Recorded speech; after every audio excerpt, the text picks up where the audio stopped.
કમોસમી વરસાદની આગાહી તો બીજી તરફ કાળઝાળ ગરમી। જી હા, અમદાવાદમાં આગ ઝરતી ગરમી પડવાની આગાહી હવામાન વિભાગે કરી છે।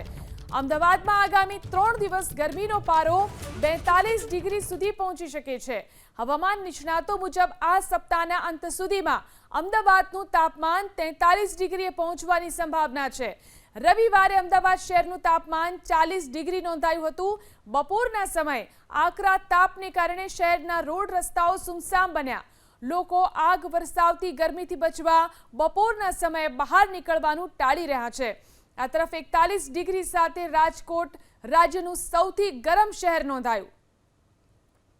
એક તરફ કમોસમી વરસાદની આગાહી તો બીજી તરફ કાળઝાળ ગરમી। જી હા, અમદાવાદમાં આગ ઝરતી ગરમી પડવાની આગાહી હવામાન વિભાગે કરી છે। અમદાવાદમાં આગામી 3 દિવસ ગરમીનો પારો 42 ડિગ્રી સુધી પહોંચી શકે છે।